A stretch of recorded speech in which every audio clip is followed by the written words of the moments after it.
Welcome to the Moffitt Method Podcast, where longtime strength and conditioning coach Tommy Moffitt explores everything from the art of coaching, improving performance, sports nutrition, and mental training. Now, welcome your host, Coach Tommy Moffitt. Welcome to the Moffitt Method Podcast, and I am your host, Tommy Moffitt. If you are listening for the first time, please take a moment to subscribe to the podcast and leave a review. Our guest today is Coach Mark Garrett from Crown Point High School in Crown Point, Indiana. Coach Garrett graduated from the University of Maine at Presque Isle, where he played basketball for 4 years and was also a coach there for 2 years. Coach Garrett also was the varsity assistant basketball coach at Milan High School, the home of the movie The Hoosiers. And a neat side story, the original gym is still there. So he was a coach there from 1996 to 2009 before moving on to Crown Point High School in 2009, where he is still the coach. Coach Garrett is USA Weightlifting Level 3 Lead Instructor Certified. He's also an instructor for Mike Bergener's Olympic Weightlifting course. He's a member of the advisory board of the High School Speed, Strength, and Conditioning Association and is an Indiana WSO officer for USA Weightlifting. And lastly, he's the former high school strength coach of 3 LSU strength coaches, Jordan Jarasevich, who's now at Baylor, Connor Andrus, who is an assistant now at the University of Louisiana in Lafayette, and then Thane Bukowski, who's at Jacksonville State in Jacksonville, Alabama. All right, without any further introduction, welcome to the podcast, Coach Garrett. How are you doing today? Awesome. Thanks, Coach. Yeah, it took us a while for the average viewer. They wouldn't know all that we've been through to get this show on today, but I appreciate had to have some intervention from the 20-somethings to save the technology day.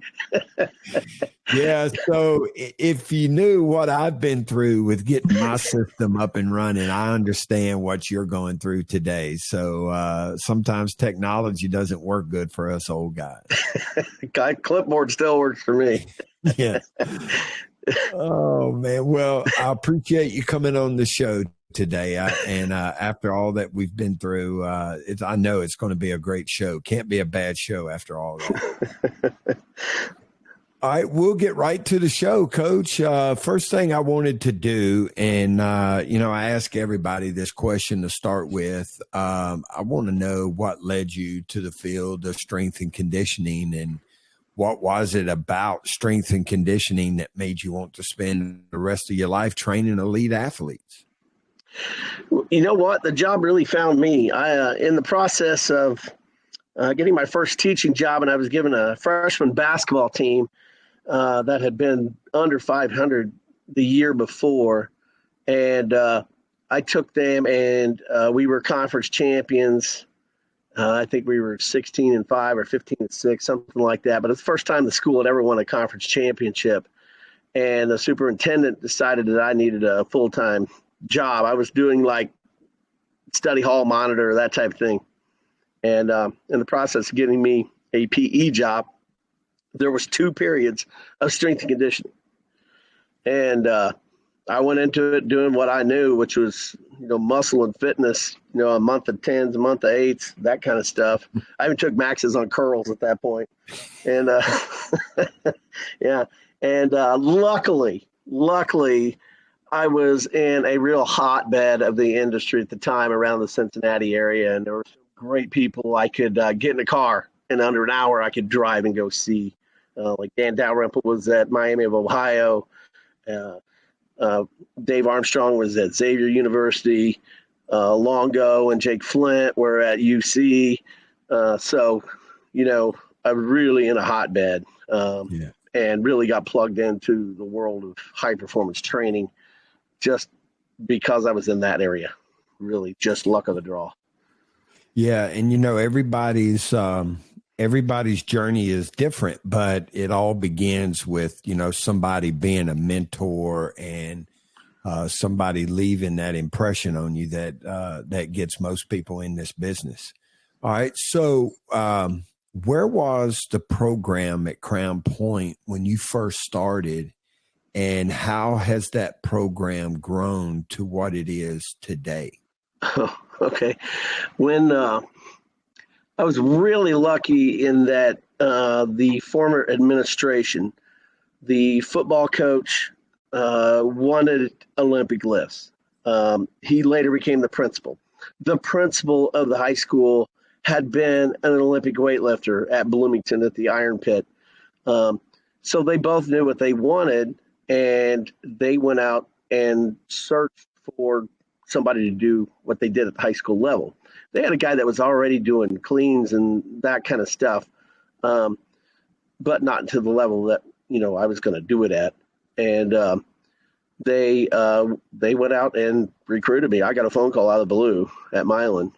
I'd never even considered leaving Milan. And I said, well, I'll come up and take a look at it. When I come up and saw what was going on, and then more importantly, when I looked at what they were going to pay me, I got really interested in it. So ended up making the decision to come. And we started the first year. We had 10 platforms, and I had about 25 kids a class probably.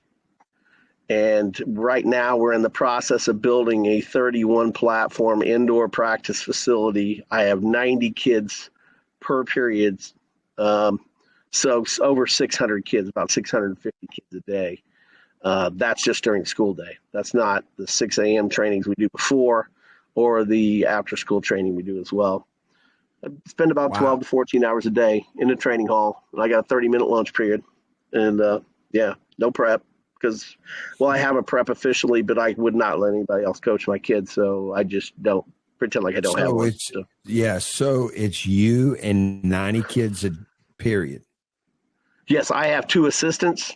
It's all of the training is based around. I took, the USAW courses and all that stuff, and you're like, hey, here's where you want them to start. Well, there's nobody ready for that. All right. We have to start them down here. So I've literally backtracked now about 4 levels to get them up to where you're supposed to start at. Yeah. And I have 2 assistants that just do the build up, which we call that's GPP program, which is calisthenics. It's old school PE class is what it is.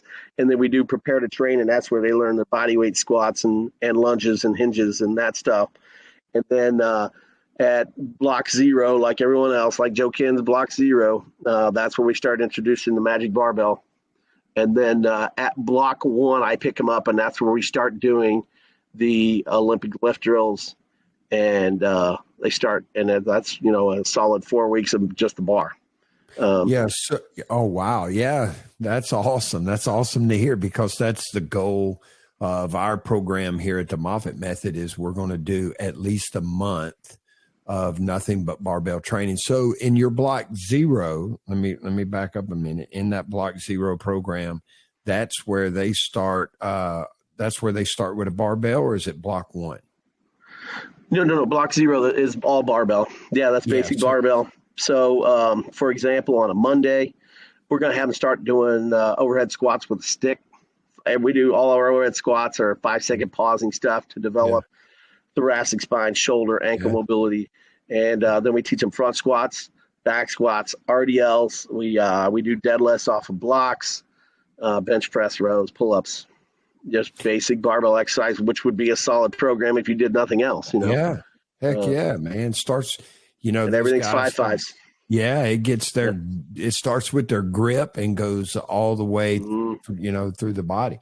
All right. Now, when you say you do deadlifts from blocks, so you have wooden blocks so that you raise the bar up. We put 25 kilo plates on the ground. They deadlift off of that. You stack That's our them low bar. up. Yeah. Yeah. Mm-hmm. Yeah. They got to learn the good morning and the RDL, all that. I got a drill that I took from, I've always try to go to the next level. If I know of somebody in the area that's really good or is going to be in the area, I will arrange for kids to go and spend time with them. So like Tommy Kona was in Mattoon, Illinois a few years ago, and I took a group of kids down. He's an okay weightlifter. Yeah, he did all right. He was down there. Zygmunt was down there. I mean, you can't believe those guys down in Mattoon. They used to, there was a YMCA down there, and they would set up. James Donazo out of Chicago would set up these clinics, NSCA clinics, in Mattoon, Illinois, which is a little town in the middle of the state. And he brought in just unbelievable people. I was working with Marty Schnorr, if you might know. That was one of Gail's buddies back in the day. But we brought in, we were going to get you to come in at one point. And it just didn't work. That. Yeah. But we had Tommy Kono, we had Zygmunt Smalsers, we had Al Vermeil, Jimmy Radcliffe. And what was really cool about being in Mattoon, Illinois, is the guys were kind of, disarmed because it's a small town, laid back. So they would spend time. They would talk with you. Yeah. It was really good opportunities for learning. And they would set up these Sundays where the old guys would stick around and work with your kids. And I would just pay the extra head night at hotel. And our kids would spend time working with them. Like, they didn't even know who they were. This is Tommy Kono. Who's that? He's 8-time world champion. That's not all right. And Zygmunt, and he would stay and work with them for a day. And Jordan Jarasovich and some of those guys. There was a small town in central Indiana called Attica, and they had like Dmitry Lapikov and Alexei Torakiti would come in to do those like day-long clinics, and I'd pay for the kids. I'm like, hey, if you're willing to give up a weekend to go down, I'll pay for it. And we would go down and spend a day, and it's really cool to see all these. So you got a Ukrainian, you got a Russian, you got a Polish guy, and all the drills that they would use, and watch them work. And then I could take bits and pieces from each one of those that I saw. Yeah. And there's a lot of similarities from each one. So that's how I met Coach Hatch, and that was how our relationship developed here. He sent me, I'd been at Curtis probably for about 6 months, and I got something in the mail for him inviting us to go to his state weightlifting meet and here in Baton Rouge. And so I put a team together. And so at the time, our coaching staff and me, I too, I believe that we had the best strength program in the state of Louisiana. And I'd only been here a little while, but the school had been very successful in all sports, in football, baseball, basketball, track and field, you name it. So we came down here and lifted in the state weightlifting meet, and I may have been beaten the closest team that I was to beat us by 70 points. Okay. You can't get beat any worse than what we got beat. Okay. It was bad. And so I went back to the school and I said, Coach, I mean, we got work to do. And so then we went to work, man. And the next year we placed second place. And then after that, we won it the next 4 years. My last year, we entered two teams. We entered an A and B team. We won first and second place overall. But yeah, I would bring my kids to Baton Rouge. I'd put them in my car and I'd drive to Baton Rouge. Yeah. And Coach Hatch. We'd sit and watch, and it's about an hour and 15 minutes from New Orleans to Baton Rouge. And we'd watch all of Coach Hatch's lifters lift. And then he would come over and coach our guys. And then he would school us up when it was over. And then I'd drive back. When the next day, my wife would get in her car and it smelled like weightlifters. Yeah. My car was too small. I had a little bit of Nissan. And so my wife was like, you can't do that anymore. You're messing my car up. So I got a van and I would throw the kids in the van and we would drive to Baton Rouge from New Orleans, and Coach Hatch would coach up my kids, man. And that's how it started for me. And that sounds like very similar path. Like I said, Dan Dalrymple was the one. I was a dyed-in-the-wool Louis Simmons powerlifting guy. Yeah. And I knew Dan Dalrymple did some of that. And, of course, I was looking for some confirmation bias or something when I went over there with my binders of material, and this is what we do at Milan High School and this, that. And he looks through it. He goes, yeah, it's all good. It's all good. But I don't see any Olympic lifts in there. He goes, well, I'm like, well, naturally, I just quoted Louis. And I'm like, No, we don't need to do that. We just do pulls. And Big Dan just put his hands behind his head and leaned back in his chair, and he goes, no, you need to do Olympic lifts. And I said, all right, well, then how do I learn that? And he sent me over to Xavier, which is where Dave Armstrong was at. And he in turn sent me to Frank Exton, who had been Bobby Knight's strength coach during the golden years at IU. And he had moved on and was all the way up in Cherville, which is near where I'm at now. And I would drive up 4 hours from Cincinnati to Chicago. And I took VHS videotapes of my classes, and then he would go over them with me, sit down patiently, and we'd go over them. And then I started bringing kids all the way up here. We'd drive all the way up to Cherville, and they, when they would work with their guys, him. And I have a good friend who was Frank's longtime assistant named Grant Gardis, which everybody calls Rufus. So if you see Rufus Complex and that on the internet, that's a big hoot to us, because that's just Rufus being Rufus. And he's one that really took the time. Frank was always a big, busy guy. He was the head of USA weightlifting, and he's flying around the world on all these world competitions and stuff. And Grant was the one that would sit down and work me through it. And then I put a team together, and Brian Neese at Brownsburg High School put a team together. Marty Mills at Center Grove High School. You're talking about literally the best football schools in the state right now. And we put teams together, and we would have these high school competitions. And I took my entire team, my football team, down to Orlando for USA Nationals. We finished 4th, and I didn't have all my best kids either. And it's still, to this day, it makes me mad that it couldn't beat Hassle Free, which that's another couple of high school guys, Paul and Kevin Doherty out Lincoln High School and Folsom High School in California, that are doing the same thing. And I still, it's getting around those guys and, their expertise and their eyes. That's really where you learn what you're doing, is being around those guys. Exactly. And, that's the reason why we started this company here, is to continue to give back, because my business partner is Matt Bruce. And I remember when he lifted. Matt, was on 7 world teams between world juniors and seniors. He was on 7 world championship teams, and he lifted for Coach Hatch, and Coach Hatch was his coach, and he was my coach. And so it's just a way of us continuing to give back, all the stuff. And it should be called, the Moffitt. It could be MBH, Moffitt, Bruce, and Hatch Method Podcast. But yeah, it's really neat how you had those people that unselfishly gave to you. Yeah, absolutely. And did everything that they could do to help. So we were talking about the 0 block and block 1. So when they finish with the 0 block, then they come to you, and now you're starting to teach snatch, cleans, jerks. How does that progression run, and what would a typical week for a beginner look like? Well, Monday we try to get all, most of the squatting and stuff done, by Wednesday.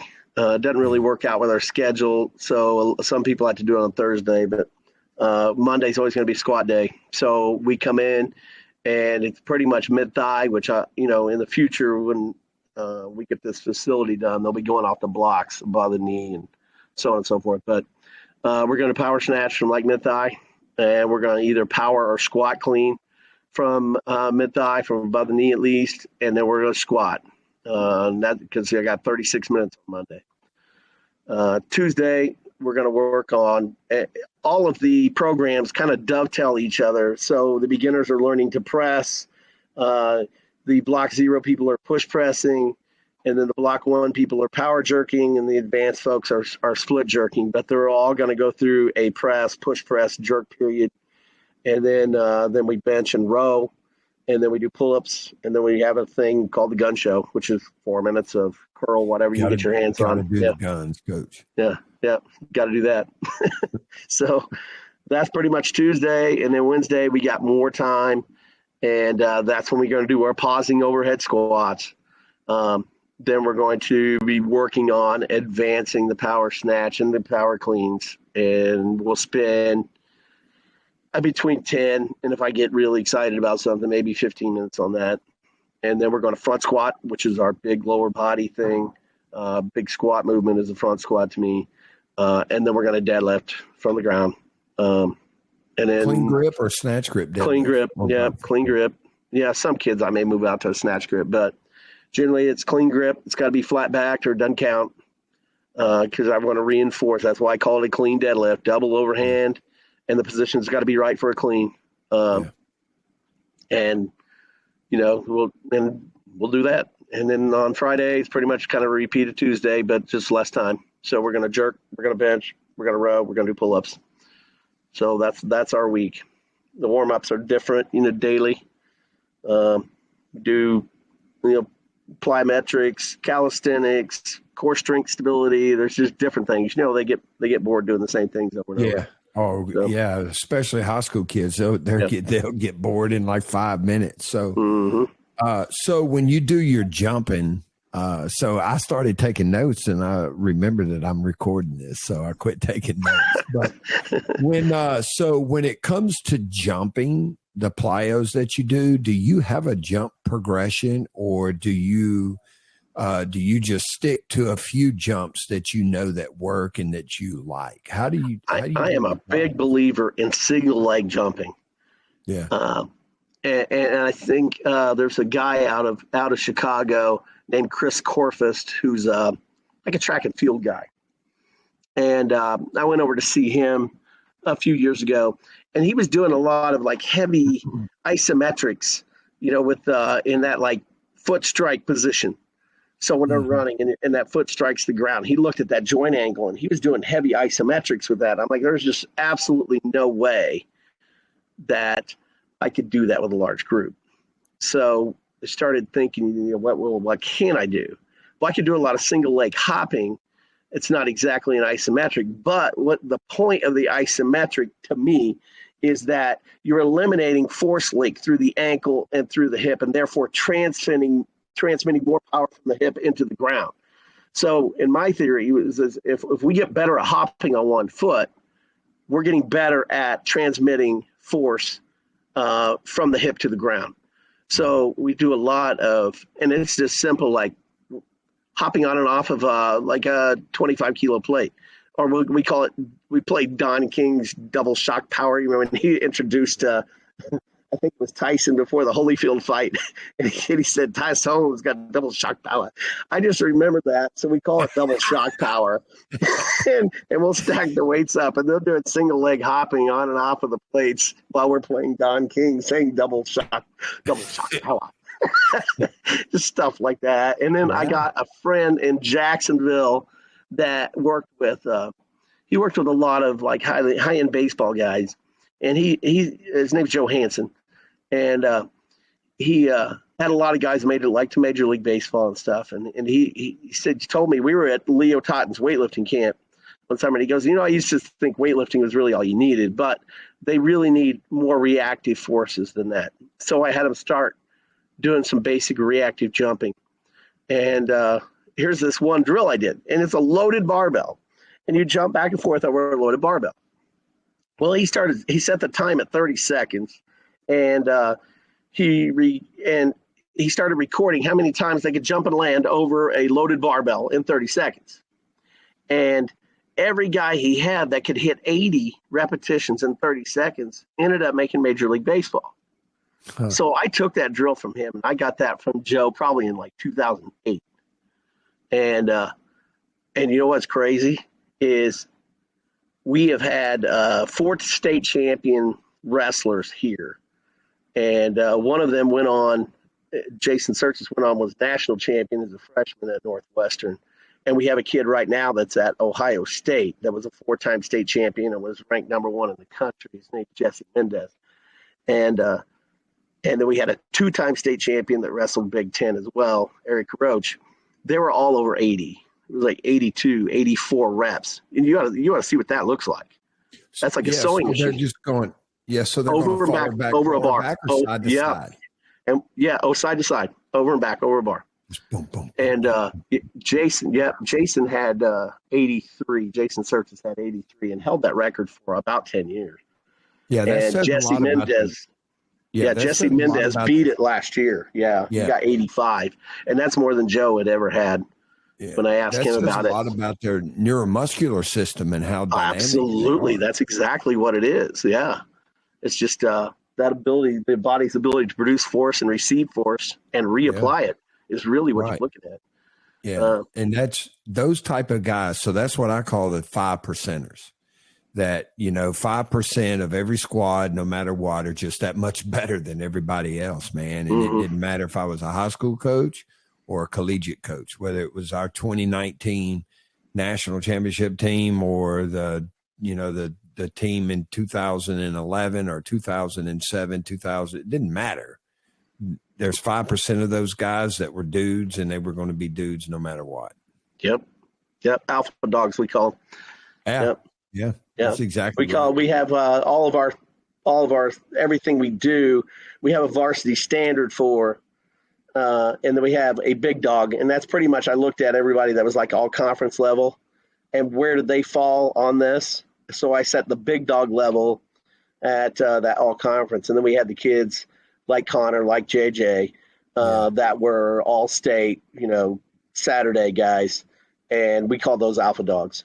And they have white shirts, red shirts, and black shirts. So we set alpha dog standards for things, and so the kids that are those borderline kids, they're good varsity guys. They can get to be big dogs, and good big dogs can get to be alphas.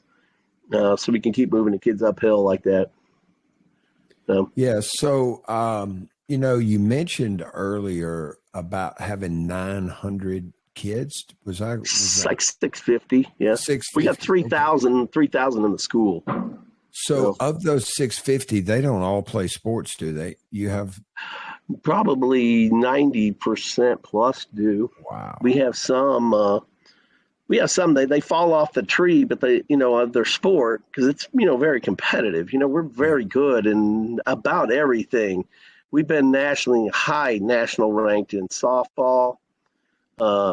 Wrestling, baseball. We've been very good sports. Girls basketball has won a state.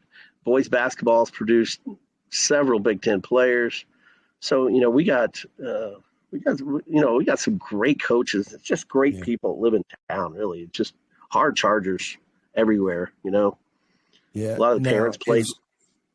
Excuse me. I said a lot of the parents played in college as well. So expectations are high. Yeah, that helps a lot. Yeah, when mom and dad were athletes and trained, their kids just end up being a little different than the rest of them. With that many kids coming in and out, and obviously being so successful in the women's sport, so you have the women that are training in the weight room the same time the guys are in there. Absolutely. I had we had a girl graduated a couple of years ago, just 2 years ago. She was a 55 kilo girl, so it was 120 pounds. She jerked 103 kilos. Yeah, so almost double body weight. Yeah, wow. Yeah, absolutely. I signed her over to Mike Gattoni, Olympic coach for Forza weightlifting. And she's training up there because she needs to be around people like that, that are absorbed in that world. So I signed her off to that. But we've got, we had last year the beach volleyball championships. FSU had 2 of our girls were in that. Was in the national championship game. So our volleyball's been in beach. Yeah, in beach, the Chacon sisters. We signed a few years ago. We were back-to-back state runner-up. And we signed 7 girls off one team. So our backup setter signed a Division II scholarship. That's amazing. Crazy. I'm talking Virginia Tech, Arizona State, Florida State, Indiana, Purdue. They were Ball State. They weren't going little places. They were going, So the guy that my first podcast, I had our former beach volleyball strength coach on, Blake McCall. That's who Thane is working with at Jacksonville State. And so we were talking about him training the beach volleyball players and the body type of those young women and how powerful they all were and how quickly they generated force. And, because the sand is a forgiving surface, and you have to be that much more powerful to be, to play sand. So it's only normal that the young ladies would excel in your area that excelled, in on the court. I guess that's what they call beach volleyball. Yeah. Court. So, all right. So here's my next question about the women. It's a rhetorical question. I know what you're going to say, but did they train any different than the men? Not at all. Absolutely none. Yeah, no, not at all. Yeah. They're athletes. That's why I tell them our motto in there's no boys and girls. There's only athletes. Yeah. So, yeah. I like the way you set it up like that too, where they're in there the entire time. And, people because that's how we did it at LSU. You could come in a football workout and our beach volleyball team might be there, or the soccer team and be in the back. And they would say, is that a problem? And I'd say, how would it be a problem? Well, are they a distraction? And I was like, those women over there, if one of our football players went over and said something to them and interfered with their workout, they might slap them in the face because, the level of commitment, like those girls, they didn't have time for the players, and the players didn't have time for the girls because we're working.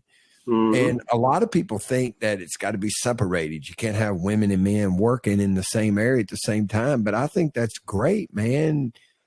Because they're just as serious or more serious about their sport as the men are. And so, no, it's not a distraction. It wouldn't be, I guess it would be if you didn't run a tight ship or you weren't, the school wasn't competitive. But when you take competitive people and you put them together in the same room, it only makes it better. You have more people in there working. Like we won 4 state championships last year. Our gymnastics team won. They're in there. They're good weightlifters too. They're good weightlifters. Yeah, they are. Our softballs won a state a couple years ago, 2019. The NCAA Player of the Year was one of our girls, Miranda Ellish, and she cleaned 92 kilos. Yeah, that's amazing. Yeah, we're in there to get stuff done. Just athletes doing athlete things, as we say. No boys or girls, just athletes. Yeah, that's it. I love that. And everybody benefits. Everybody. They have the same weight room that the men have versus the women having this little thing over here and then the football team having this big thing over here. We're all in one big weight room and we're all getting better. I do have women's bars. Yeah. Yeah. No, all right. Let me ask you, that's a great question, man. What kind of bar is it? Is it a Alico or I have Alico. That just belongs to Hoosier Barbell Club, which is our competitive weightlifting team. Yeah. We have Alico. Right now we're mostly on American Barbell. Yeah. They make good bars. Yeah, but the next facility, I think we're going to go Osaka though. Yeah. I was out at the training center. Zygmunt called all the instructors in a few years ago, and we went out to the training center, and that was really cool too, because he spent he was like, the first meeting was at 8:00, and you go from 8 until lunch with Zygmunt, 70 years old, demonstrating all different clean variations for 4 hours straight. What the heck? The guy's a freak. He's just a freak. But that was awesome, and they had just. And you can find this out on the internet now too. It had just happened. Mike Conroy, do you know Mike Conroy? Mm-hmm. One of the absolute great storytellers of all time in USA weightlifting, and he's been everywhere. Great, just a great personality. It had just happened, but Ben Overcamp from St. Louis, from Kirkwood, he had just missed a 180 kilo jerk and dropped it across the jerk blocks. And that Osaka bar bent and touched the weights on the side of the jerk blocks. It bounced back and was completely straight. So, Oh, wow. yeah. And I saw where somebody had taken an Osaka bar and another big name brand bar and cut them in half to show just how dense the forging was all the way through the Osaka bar.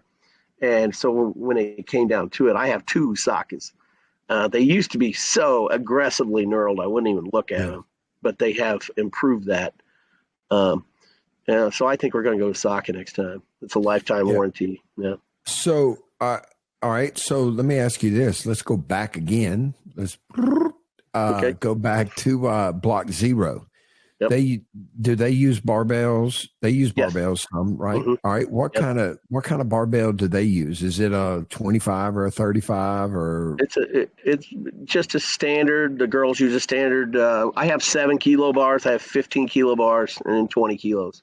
Yeah. And they literally stay with the bar until we see the movement, that we want to see, and then they can start making 5 kilo jumps. Yeah. Once we like the movement, then we'll let them start loading the movement. Now, to give you an idea, last year, of course, we had a group that when we had a new football coach come in, he was just football genius. He's definitely the best football coach I've ever been around. Craig Bazia came over from Homewood Flossmoor 8A in Chicago. And we started a group of 8th graders up, and those ones that were more biologically mature and stuff, we moved up with the varsity when they were still in 8th grade. And they began, more serious type training. Yeah. And the number of them that we had front squatting 140 and plus last year, we're ahead of the strength gain for sure. Right. Our freshman running back last year, one of them, he power cleaned 120 for a double. An 8th grader? He's a freshman at that time. And he back squatted 200 kilos. Wow. Yeah. Our starting running back. Is that the running back you told me? Tailback, yeah. The starting running back front squatted 190, so 419 pounds. Yeah. That's, I think, what JJ said. Yeah, it's like 419, 190 kilos. He weighs 215 pounds. Yeah, 215 pounds. Yeah, big back. And listen, tackle breaker. He'll be a tackle breaker. Yeah, absolutely. Absolutely. He gets yards that aren't there. Yeah. It's just freaky. It's even freaky to see him. He runs a little tall, especially last year. And he was only front squat like 170, a mere 170 last year, But he come through the line up tall, and a guy put a face mask in his numbers, and they both just kind of paused for a second in midair. And then the other guy fell off, and Eli Tiawan, he took off running again. And I just people that knew what they were looking at just looked at each other like, what did we just see? And it was one of those thuds you could feel down the sideline, Yeah. What did I just see there? He's a 5%. Yeah, he's a freak, man. He's a freak. He had a little bit of an LCL. Front squat. Front squat better than the back squat? I do. Or do you do more front squat than back squat? Probably even. But the front squat's the one we would call like a max effort. I look at the back squat as a development lift. Okay. So it's a lot more 5s and 10s. Yeah. And the front squat's going to be 5, 3s and 1s. Yeah. Yeah. Okay. Yeah. I like that. I think the ankle mobility. Oh, absolutely. Yeah. Yep. Again, I go back, studying weightlifting the way I have, and Ivan Ivajev, when he broke down all of their training, all their training lists and which one correlated most to the snatch and the clean and jerk, the front squat was the number one.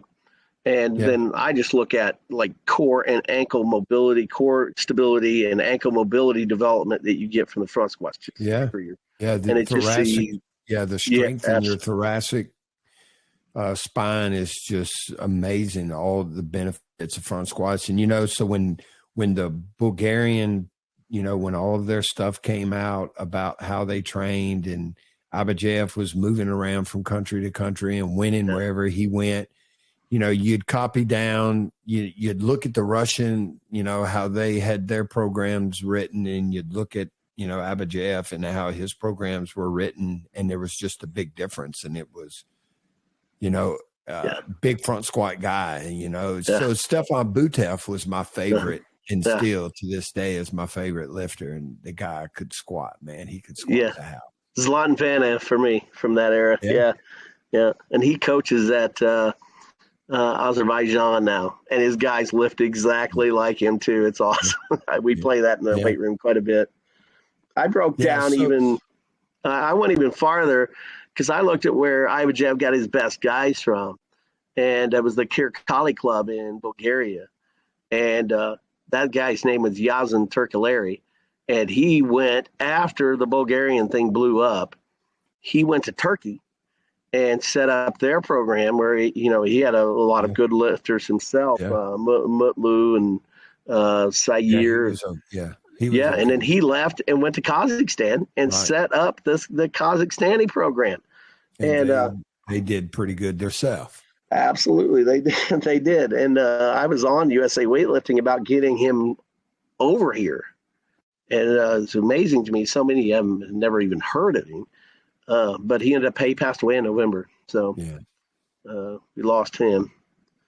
That was a great mind. We didn't get picked, Yeah. And, so let me ask you, we were talking about how you had the different groups working in the weight room. So your training days are the same for the different levels, but you're just doing different lifts. So the younger guys are doing presses and overhead squats. And then so your program is progressive in nature. You're not asking the young kids to do what the older kids are doing. And then the older you get, the more the more in depth the exercise selection is, and the closer it is to the classic lifts, and it's, more and more dynamic, and they spend more time doing snatch and cleans and jerks and front squats. All right, let me ask you this: do y'all clean and jerk in the same exercise, or do you break them up? We do that on Fridays, and I also heavily encourage. We'll do extra training once football's out of season. Yeah, we'll bring them in outside of the school day and do a lot more of that kind of stuff. But on Fridays, we'll combine the clean and the jerk together. So it'll be like power clean, power jerk, or the advanced guys, just put it on the ground. Let's go. Clean jerk. Yep. So when I was coaching at Curtis, the guys that were on our weightlifting team, that's what they would do. Because our weight room was small and it was crowded. So, there was, and I would have in season, off season, all this stuff going on at the same time. So the weightlifters would come in the afternoon for extra front squats, clean and jerks, full snatches, and things like that. That's how I did it when it was there. Yep. All right. So let me see where I was at. So, man, this has been great so far. This has been unbelievable. So let me see where I am on my list, because I want to make sure that we get everything covered. So, I know what I was going to ask you. So when y'all do the single leg hops, are they linear down the court, or they're up and down? No, it's back and forth. It's in place. Again, I got 90 kids. About the back leg? Is the back leg raised up on something? So is it a rear foot elevated hop? No. It's unsupported. It's just one leg. Oh, so it's a single leg. Okay. Yeah, you're hopping. Yeah, you're gonna find out. I mean, how deep are they going? How much knee bend or hip flexion is there? I don't even really monitor that. You just got to get back up on the weight. Yeah, back it's a fast impulse. Yep. But you can really see that that kind of ankle rigidity improve from when they start. They'll even do like the double hop before they go. Yeah. Because they're so not used to supporting their body weight on one foot. They'll have to do like that little plyometric hop before they go. Like you see the little kids jumping rope, where they'll do the double tap first. And then, within a month, they're just bouncing back and forth. And you can see that soleus just freaking, lighten up, That's become like you see people doing like on Instagram and stuff. They're doing like, where they got their foot up on things, doing like soleus grazes. And I'm like, just jump and just jump, Yeah. Well, strength and conditioning is really simple, but it's been made difficult over the years by people's ego. That's what I. Oh, yeah. I'm not going to use any names, but when they started trying to make it a physical therapy, there's going to be some interplay back and forth. Yeah. But it's not based around physical therapy because we have athletes and not hurt old people, So treat them like an athlete. Yeah. So when we started jumping on a force plate, we started looking at some of the things that people don't normally, talk about when they're discussing force plate data and athletics. And so we noticed the guys on our team that had greater lower limb stiffness, they were more dynamic. They had faster acceleration times, higher jump times. Their lifts were faster, more dynamic. So I printed it out and I went to go show the coach, and he's like, stiffness, we don't want stiff guys on our team. And I was like, Coach, I'm not talking about that type of stiffness. I'm talking about how dynamic the central nervous system, the neuromuscular system is, and how explosive they are. And that stiffness comes from the strength that they have and the stretch shortening cycle and how quickly it goes from the eccentric phase to the concentric phase. And I broke it all down for him. And he was like, well, I don't care what it means. We don't want any stiff guys in the program. I was like, all right, Coach, we won't do that anymore. He did not want stiff guys, man. And so, but that's what you're talking about right there is lower limb stiffness. Absolutely. I always refer to it as Pat O'Shea had a book called Quantum Strength years ago. And he called it Neural Pathways.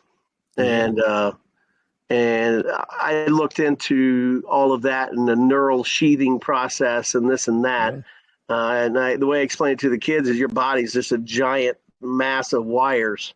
And we have to do things while I'm watching you so we can figure out when that wire fires, the right wire fires, we need to start putting insulation around it.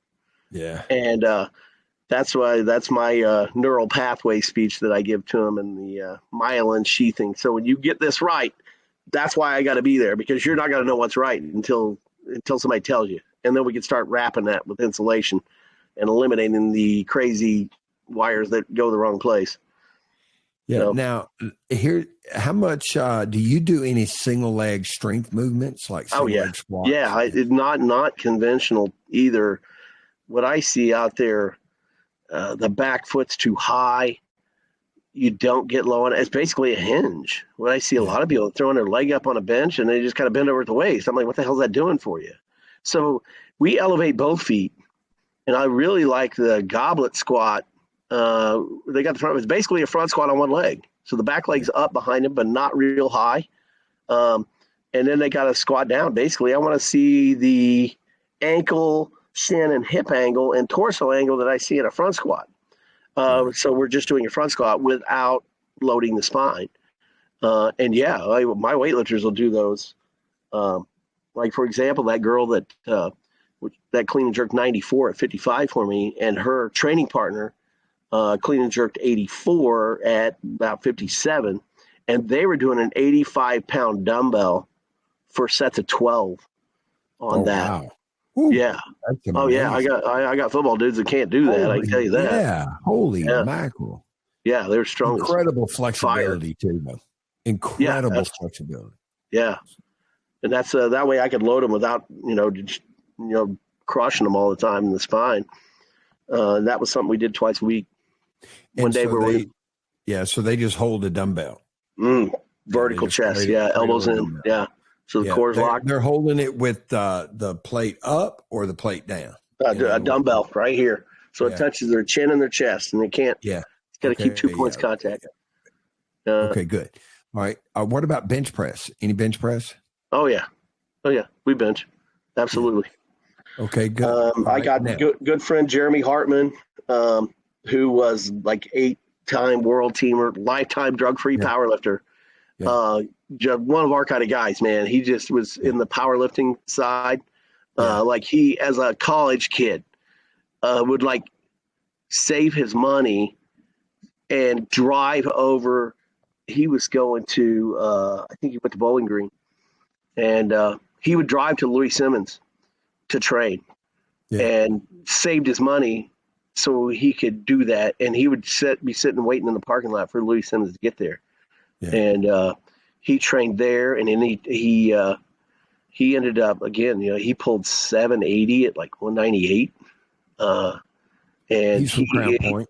No, he's not. He's from Cleveland originally. But he was at Fort Wayne Carroll here in high school, and he's at Franklin Community now. But a phenomenal. I mean, he's the best powerlifting coach out there because he's lifetime drug free, which in that world, that's not that common.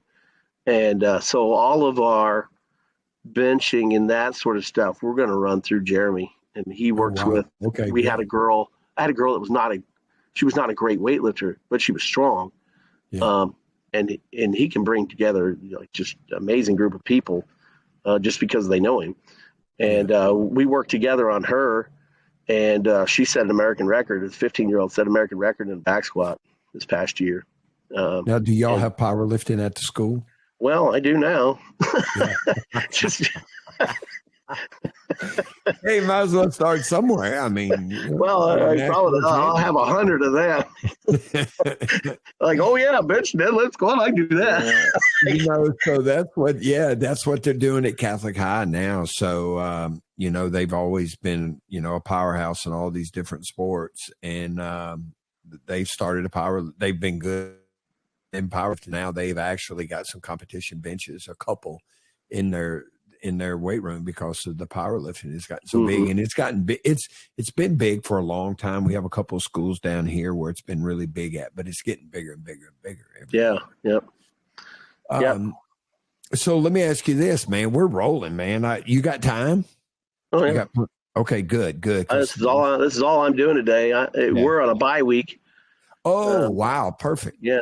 Yes. We were undefeated this year. We're number 6 in 6A. Rolling into the tournament, and we start next Friday. So I was thinking about going. I have some of the guys at smaller schools that or follow what we do and stuff, and I think about maybe going out and catching one of their games. Yeah. The guy right by us here, his team's undefeated, and they're like, I don't know, top 5 in 2A, I think it is, and that's the next school. They're not even 5 miles away. Yeah, y'all are a little ahead of us, so we're right in the middle of district play right now, and we've lost one game. We lost to a team out of Maryland, the opening game of the season. So we're undefeated, and we're in a tough district, though. We got a big game tonight against Woodlawn High School, and I say we, Catholic High, where my kids go. Yeah. Matt coaches. Well, I think if you're running the chains on the sideline of the freshman game, you can call it weak. Hey, yeah, that's right. So, I didn't get to do it this week. I had a podcast this week. I was recording a podcast, so that's funny. So my goal this year, I've done freshman ball. So, and I think I've done a pretty good job. At least the refs tell me. And then next year, I'm going to be JV. I hope I make JV next year. And then couple of years on JV, I'll be ready for varsity. I mean, that's my goal, is to work up to varsity. I'm not ready for that yet, though. That's pressure. That's pressure. Yeah. You mess one of those up, and a mom might hit you with her purse on the way out. So that's my youngest son is he's the clock guy. He's the clock guy. He gave up on pursuing his football career because his dad did marry a gymnast, so he's not real big, but. Yeah, he did back squat 120 at 55, so he's pretty strong. My oldest son he was a pretty good little lifter too. Yeah, he cleaned 127, front squatted 150 at 70, so he was pretty stout. Oh wow, yeah. So he does the clock at the high school games. He does it for the freshman games right now. Oh, so he's just like me. He's working his way up. Yeah, he's working his way up. He's got. Hey, how old is he now? How old? He's a sophomore. So he's okay. He's turned. All right, so he's got a ways. He's got a lot of time to develop. See, I'm 59 years old, man. I'll be in a wheelchair before I make varsity. So I'm trying though. I'm trying. As long as the effort is there. I'll make it. I know I will. But I had Coach Bazia. Coach Bazia he does a lot of his, he has a class in my room, where he's responsible to take attendance, which I have my assistant do for him. Yeah. So he gets some extra time to watch film. But I had him call my son Michael over and tell him he'd done such a good job at the freshman game on the clock that they were going to give him a shot at varsity this week. Yeah. Oh, And the kid's face turned white, and he started running his hands through his hair, going, I don't know if I'm ready for that, Coach. I don't know if I'm ready.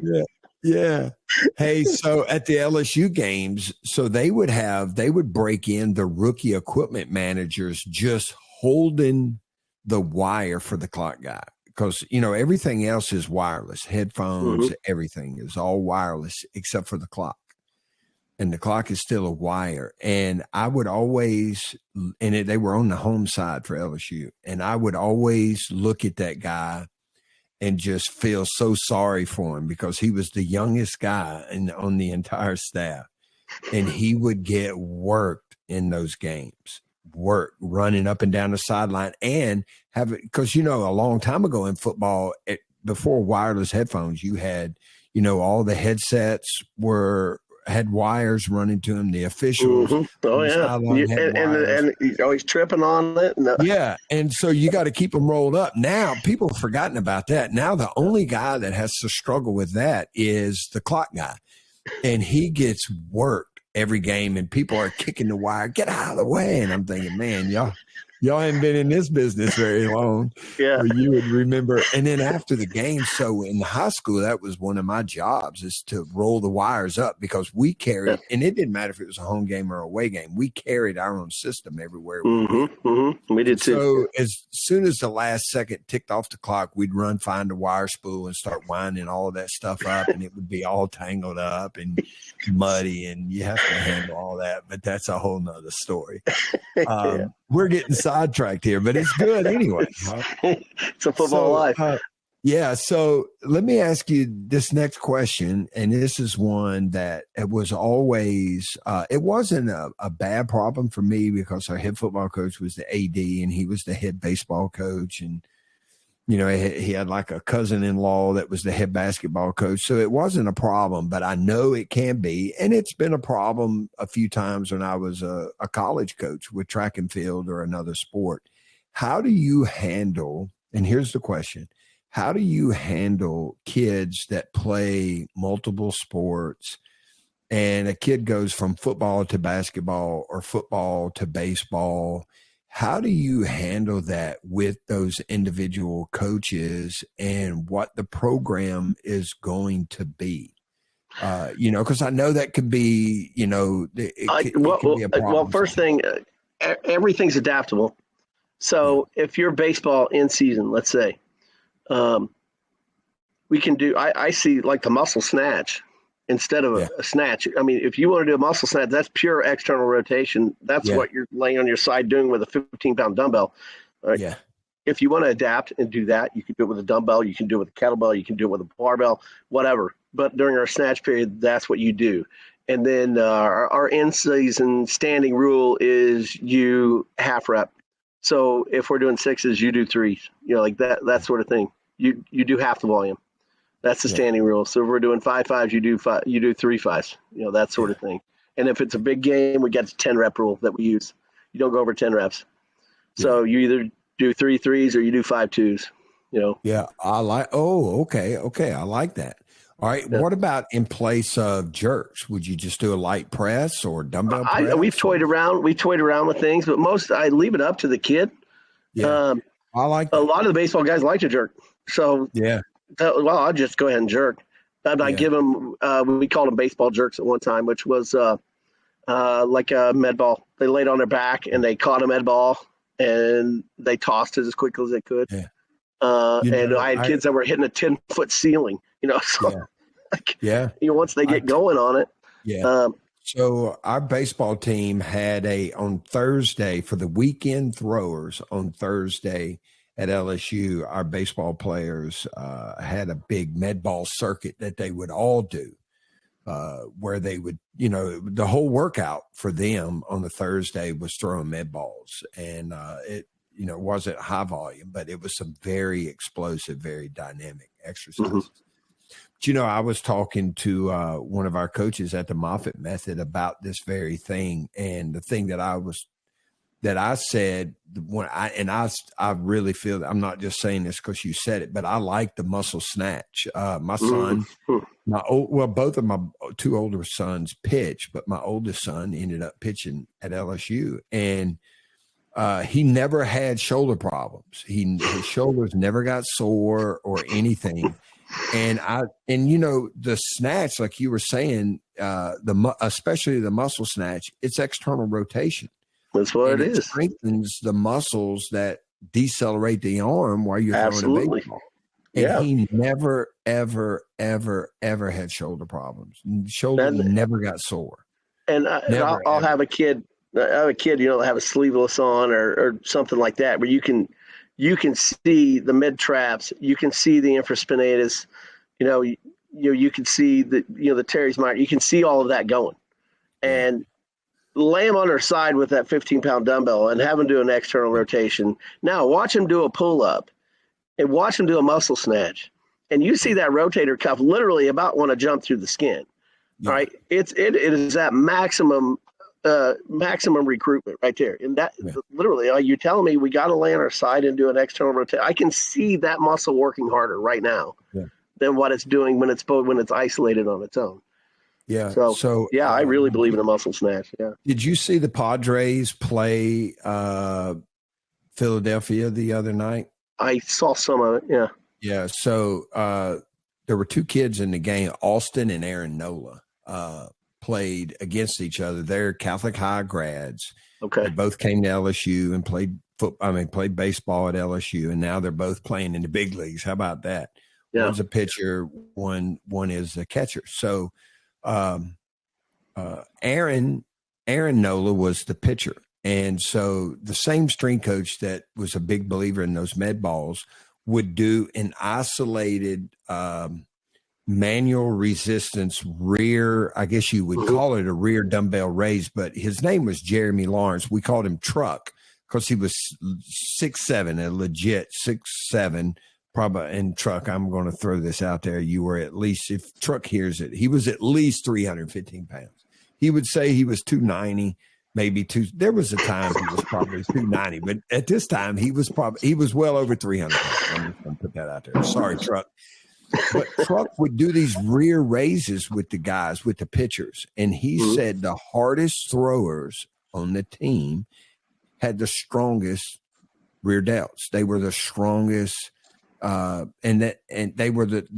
shoulders were stronger than everybody on the team. And he said the guys that had no velo had no shoulder strength, and that their rear delts were weak. And all of that is, that's a big muscle group. Now, it's not just one muscle back there, but he's basically working everything from the subscapularis, all the rhomboids, everything. Yep. So, there's something to be said about those muscle snatches, because I think they're big exercises. That's one of the things we have that I got in our current room is I have row benches that are tall. You see like the Chinese, you see the Polish lifters, and it's just an upside down bench press. And we do those. Literally half the room is bench pressing, and the other half is training the same as you would train the bench press, but they're training the row. Yeah. And we do it both we call it snatch grip, which is going to get more of the upper mid. And it's more of the upper mid traps, rhomboids, posterior delts, and then we'll do it. We call reverse grip, and that's you get more lat, you get more lower and mid. So we switch the grips upon it, and we also throw tees, like tees and chest-supported tees and things too. The first time I saw those, I was training the crew team at Miami. Our crew team had those. We had 4 of those, and I'd never seen them before, for those benches. Mm-hmm. We had 4 of those in the weight room at the University of Miami, and I trained the crew team. And so that's what they did their chest-supported rows on. Yeah. Well, I got 13 of them. Yeah. You have 13. Yeah. Wow. I was working with a company about producing a bench press that had telescoping legs that you could bench, and it was a standard height bench. You see, like Alico has a thing they call a seal bench, but it's way too high, to bench off of, really. Yeah. But this company was going to produce it for me, so we could bench and just telescope the legs and turn around a row at the same spot. Yeah. I don't know if that's going to get done or not, but we had it designed anyway. Yeah. Amazing. All right. Now, we've talked a lot about lifting.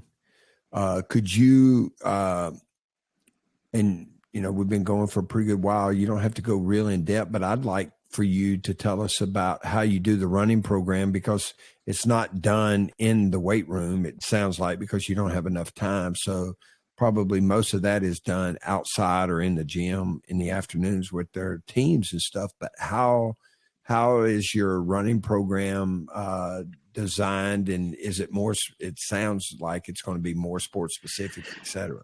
Well, not really. And right now we're kind of just so bound up with the numbers that we got that a lot of that stuff has been left out. That's left off to the coaches and stuff anymore. We used to do the fourth quarter program.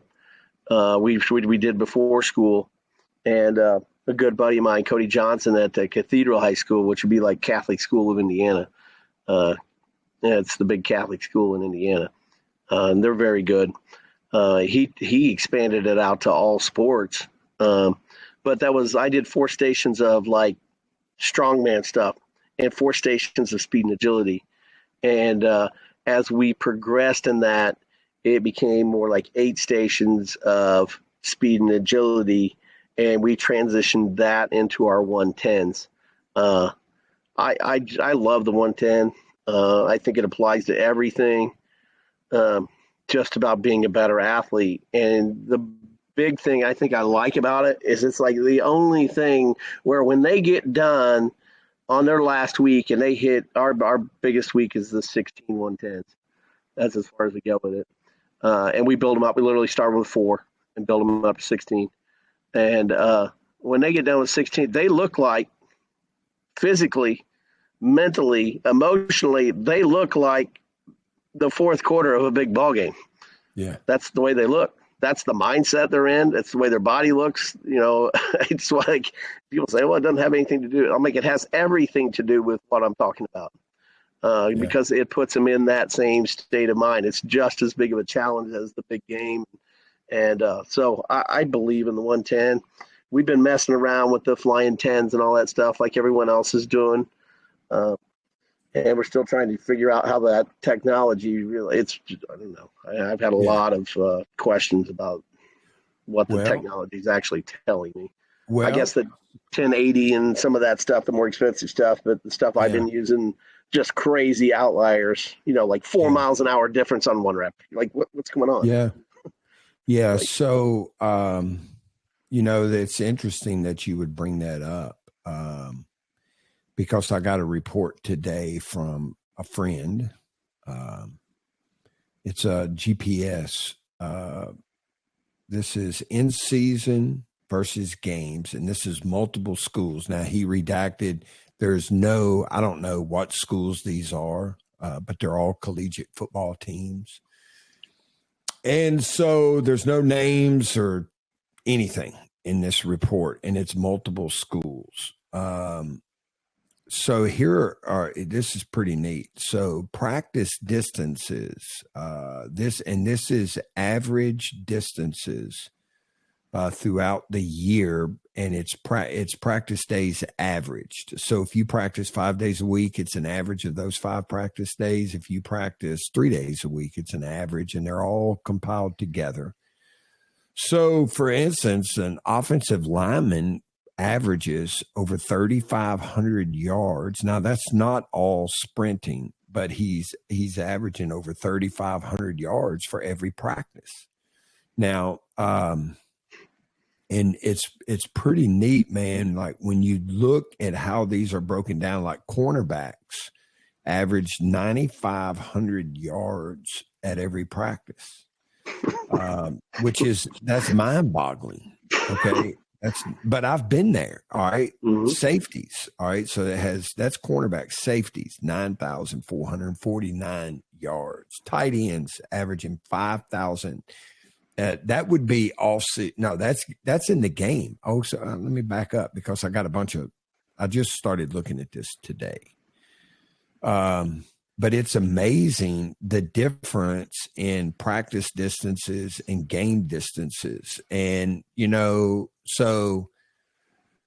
I've always, what we tried to do using all the different technologies is to come up with a system where we could condition our team and it be as similar to the game or practices both as much as we could. And it's really, really, really hard to do. And it, some people make out like it's easy, but if you take into consideration how long a game is and how long some practices are, because I'm not in charge of the length of the game, and I'm not, as the strength coach, I've never been in charge of the length of practice. I always had to prepare our team for whatever they were going to encounter, whether it was going to be a short one or a long one. It was my job to make sure that they were ready to do the game, to do practice. But when you start looking at the distances and the amount of time that people are out there on the field, it's hard to say that one particular way of training a team is better or worse than another because there's so many variables that come into play. Now, acceleration and decelerations is something that you must prepare for. You have to do it. And so looking at this report, the amount of high intensity accelerations and decelerations that an athlete encounters in practice is less than half of what they actually, and now I'm talking about the sport of football. Mm-hmm. So the number of high intensity accelerations and decelerations, and it doesn't matter what position I'm looking at here, it's twice as high in a game. So that tells me that coaches and strength coaches and everyone are not doing enough high intensity accelerations and decelerations. That's accelerating. That's agility training, because in practice, or people aren't practicing intently enough. Now, the only position where it's remotely close is at running back and quarterback. All the other positions are way off. Something I've gone down to watch Coach Bazia's practices, and like I said, he's just another level from anything I've ever seen, and it literally looks like a basketball practice. It's a two-sided basketball practice. So you got the offense on one side, and he does things like short routes and things where the receiver's not running the full 12 out. He's running 6 out, things like that. And if it's not and he's on top of every play, and if the timing's not right, the way he sees it in his head, he's barking, and his offensive line coach Cicero's the same way. It's literally like watching a basketball practice. The intensity level, it's a whole nother. It's what I've always envisioned football could be, and I've never seen anybody actually got it done, and he is. Yeah. So I don't worry about their conditioning. Going down watching their practices, I don't worry at all. That's good. That's good.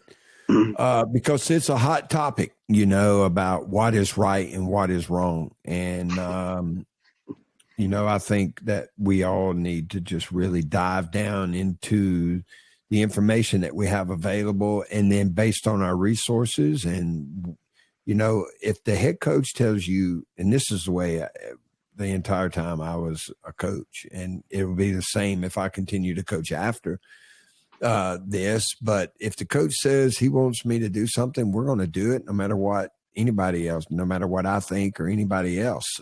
Butch Davis told me one time, Coach Butch Davis at the University of Miami said, if the coach, because we were talking about the different coaches' demands for us as a strength and conditioning staff. And he goes, if the basketball coach or the volleyball coach tells you that they want their team pushing marbles around on the weight room floor, you better go buy some marbles and have them start pushing marbles around the floor if you want to be the strength coach at the University of Miami. I said, yes, sir. It doesn't take you Yes, long to sir. figure that out, you know? Yeah. So, yeah. So let me ask you this. I'm going to ask you a CrossFit question. Right. Have you been involved much with the CrossFit craze? No. And- Well, I knew Coach Bergener because we were both like these two lost souls floating around doing the same thing at the high school level. Yeah. And then he was all the way in California. Turns out he's a Southern Illinois. He grew up in Marion, Illinois, which is a coal mining town, and I grew up in a limestone and farming town, so we connected on a lot of levels.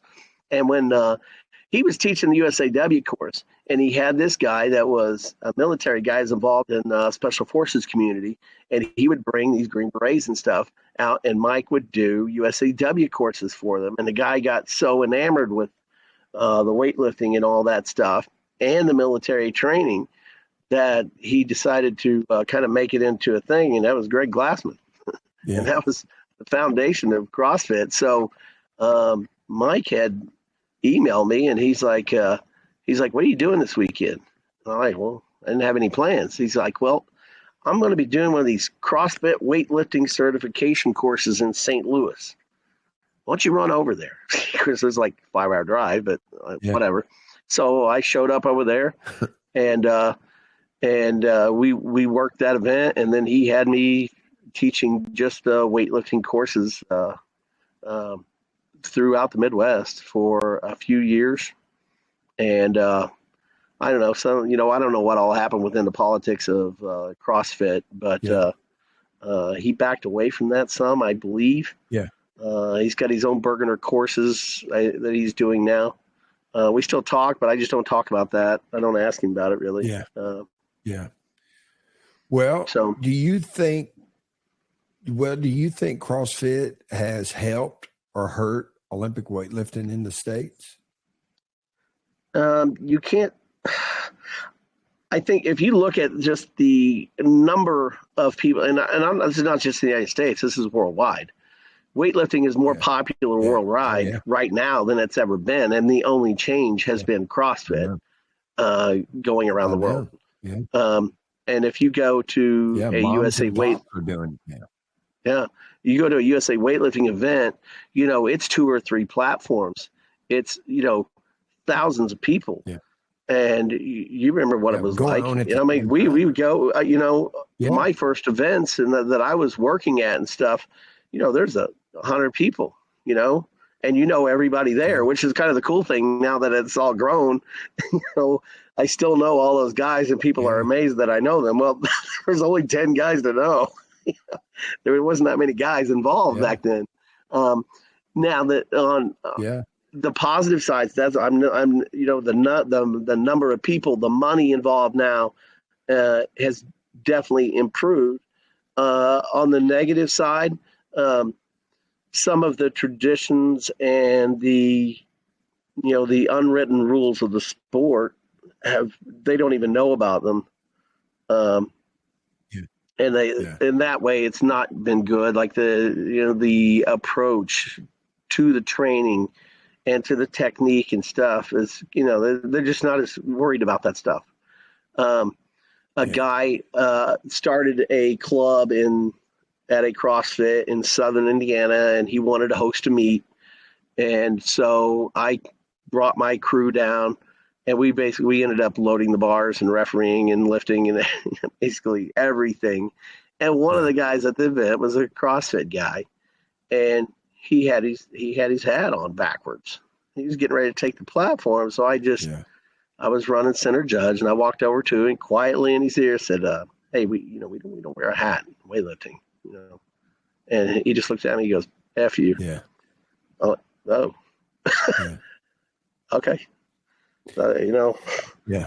Whatever. And weightlifting, I can remember. Yeah. Go ahead. I'm sorry. Yeah. I just, that part of it is not good. I didn't. You ever see the movie Charlie Wilson's War? And the Hoffman, the big guy, he would always say, no matter what happened, he'd say, well, we'll see. At this point, that's where I'm at on it. I don't know if it's going to be all positive in the future, or if the negatives are going to start to grow. I don't know. Right now, I'd say in the big picture, it's a positive. In the small school picture, somebody that was here before it came in, there's some negatives, but in the big picture, it's a positive. Yeah. Before CrossFit, there were only maybe 2 companies that you could actually buy a good weightlifting bar in the States. And now you can buy a fairly decent weightlifting bar wherever you look, and bumpers. I was at Walmart the other day and they had bumpers for sale in Walmart. And I was like, what? They sell bumpers at Walmart? I didn't know that. Yeah. And you remember what that was like back in the day. Yeah. Yeah. I used to, there was a guy. There was 2 companies that sold bumpers. Yeah. And I scoured because we literally didn't have a budget at Milan. My first squat racks, I've told the story a million times. I went to Charlie Simon in Osgood, Indiana, who was Knights of Columbus, and he had a welding shop. And we dug through scrap and we welded together our first squat stands that are still in use down there.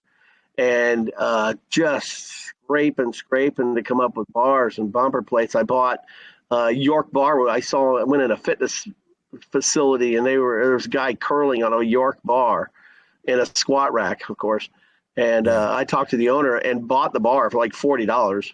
Yeah. And walked out of there with it, took it home, greased it, and we were snatching on it the next day. Yeah. But there was, finding bumper plates and stuff was not even easy. Yeah. And there was a guy out of Tuscumbia, Alabama. His name was Chuck Rumbley, and he made valve stems. Yeah. And but he also had dies to make bumper plates. Mm-hmm. And you could call Chuck. Yeah, you could call Chuck. It's called High Temp because it's world famous now. But back then, you could call Chuck, and you could get a 10-kilo bumper plate, like $20. Yeah, it was like $1 a kilo.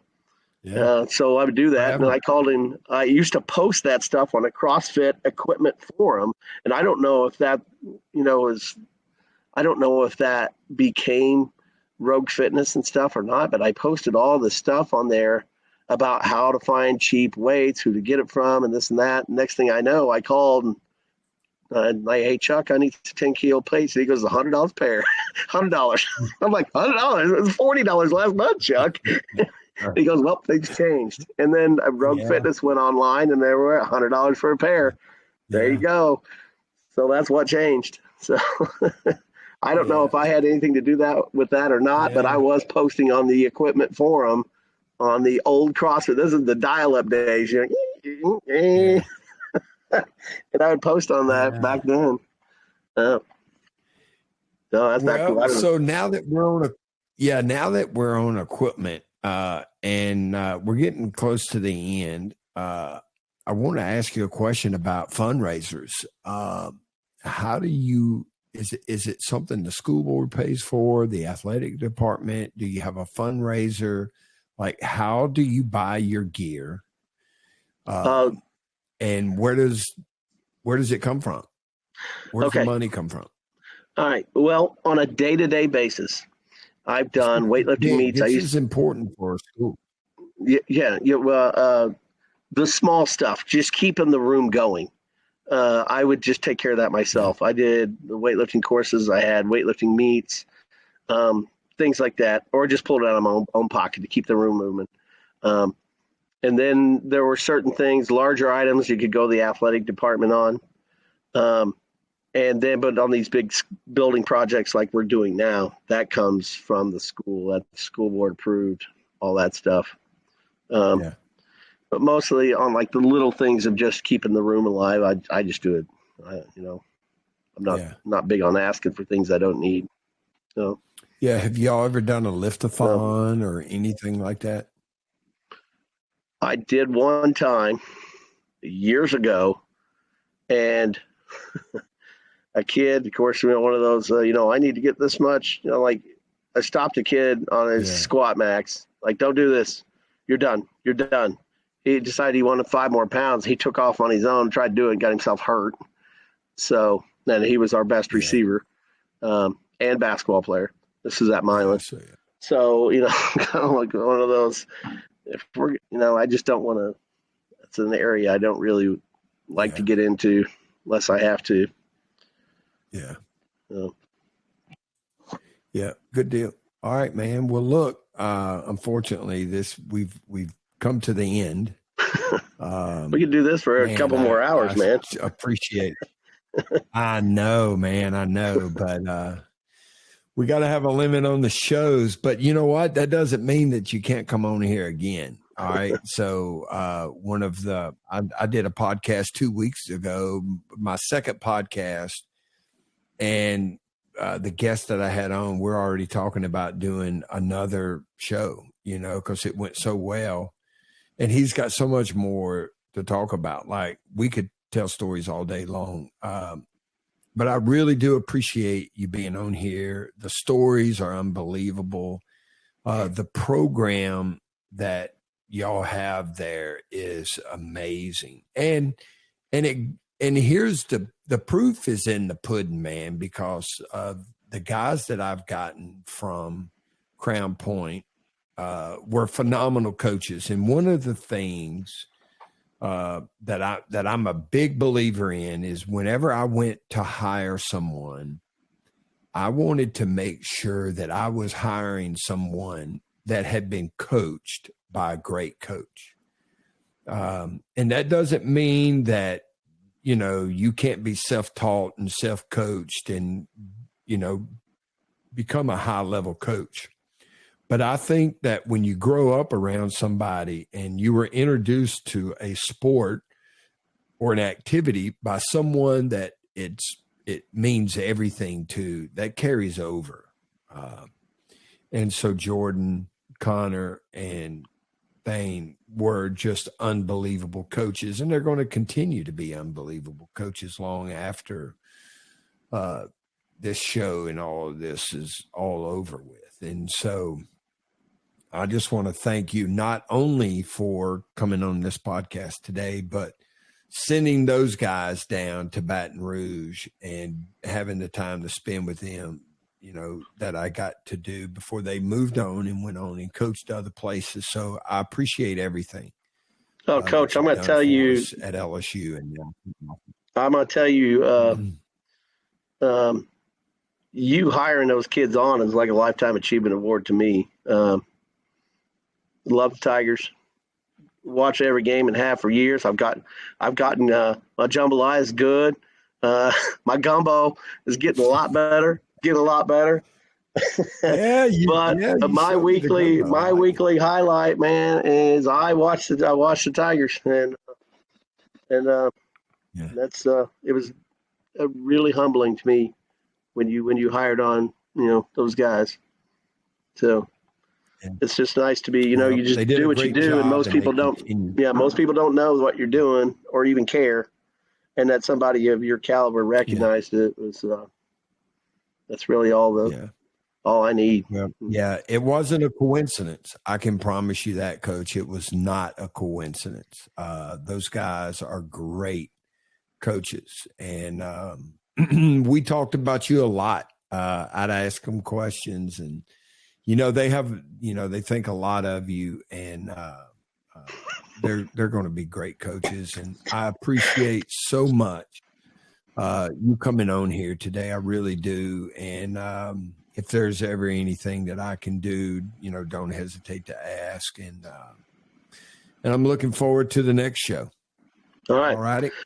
It's an honor to be here, Coach. Really is. Thank you, Coach. Have a great day. All right. Now we're coming to the Ask Coach questions of the podcast. The Ask Coach questions gives the listeners an opportunity to ask me questions regarding this unbelievable podcast here today, the Moffitt Method program, or anything strength and conditioning. You can find us now on social media. There's an Ask Moffitt button on our social media accounts. So please, I've already gotten some good ones. Some of the questions we can't talk about here today, but when we get together, we'll talk about that. All right. But please email your questions to podcast@themoffittmethod.fit. The Ask Coach question today comes from Coach Christie. Coach and the question goes like this. Coach Moffitt, I coach women's basketball and volleyball in high school. Our football team has a team meal every Friday afternoon with snacks for the players in the locker room at halftime. Is this something that I should consider, or is the sport of football different? So, Christy, that's a great question, and one that I feel strongly about. My sons all played sports in high school, and one complaint that they always had was when their lunch schedule was and how hungry that they would be at the end of the day before practice. And for them, lunchtime varied from over the years from as early as 10:30 in the morning to as late as 1 o'clock in the afternoon. So we started doing was putting snacks and a water bottle in their bag, you know, especially when you have 5 minutes to go from one class to another. It's hard to stop by the water fountain or stand in line for the water fountain or go to the cafeteria and grab a snack. So we just started putting stuff in their snack bags. And, my kids were, bigger than the average kid, and their appetite was a little different. So we had to make sure that, first of all, before we even worried about what the pregame meal was going to be, was that they were going to be properly fueled throughout the week during classes and practice. Now, as far as planning a pregame meal, there's a couple of things to consider. First being the time of the competition, whether it's going to be, early in the afternoon or tonight at 6 or 7 o'clock, on a Friday night. The time of the last meal is critical. The player or the team's appetite and the portion size all play a role when and what you should eat before a game. Now at LSU, we generally fed our players their pregame meal 4 hours before kickoff. And we felt like, if they had a moderate serving size, 4 hours would give them plenty of time to have digested that meal. That meal generally consisted of some type of pasta, and we would give them pasta with a red sauce, pasta with a cream sauce, or pasta with a lemon butter sauce. You got to have options for them. And there would be a serving of generally chicken breast, a grilled chicken breast or grilled chicken thighs, whatever you have available, and then some vegetables that would be easily digested. Something that was a favorite for us was green peas, believe it or not. And then, plenty of fluids. Make sure that they don't overeat. And then more importantly is you probably ought to watch the athletes that that might not eat anything. Because if, let's say, a young man or a young woman's last meal was at noon and you have a competition at 7 o'clock at night, you got to make sure that you're putting something in that body or they're not going to be able to perform. So it's important to do that. And generally that pregame meal is to get them through pregame and the first half of the game. And then make sure that at halftime you have a light snack for them to consume quickly at halftime, something like fresh fruit or a small light energy bar and fluids. And that satisfies the hunger pains that they may be having. And it gives them just enough fuel that they'll be able to finish the game. And if it's late after the competition, it's good to have something for them to eat following or when they get home at night. And at the school that my youngest son attends now, for a Friday night game, they feed him a snack starting on Thursday. So when practice is over on Thursday, the coaches have a snack for him, and it varies. It could be something as little as a Chick-fil-A sandwich or a to-go plate of food, something Louisiana fare jambalaya or pastelaya or something like that. And then they have a pregame meal after school on Friday, and then they have a to-go plate, believe it or not, when the game is over on Friday night. So I think the coaches, the school administration and the staff really go out of their way to make sure that those guys at Catholic are fueled before competition. And I talk about it all the time, and you'll hear me say this, not just today, but you'll hear me say this 1,000 times. You cannot out-train or outplay a bad diet, and you must ensure that your players are always fueled for performance, and that's performance in the weight room and during the week at practice, and then for competition, because one is not important than the other. This brings us to the end of today's podcast. Thank you very much for tuning in. If you or someone interested in doing a podcast with us, or if there's someone that you know that you would like to recommend as a guest, please email us at podcast@themoffittmethod.fit. I hope that you enjoyed this podcast today as much as I did. Coach did a phenomenal job of breaking down the program that they do at Crown Point, and he's always done a phenomenal job, and just a great human being. If you enjoyed it again as much as I did, please subscribe and leave a review. And then for more information about the Moffitt Method program and anything that we have to offer, please visit our website at themoffittmethod.fit, or our social media accounts on Instagram, The Moffitt Method, and on Twitter at Moffitt Method. So those two are different. Instagram is The Moffitt Method, and Twitter is at Moffitt Method, and then again on Facebook. Thank you for joining in, and I'm looking forward to next time.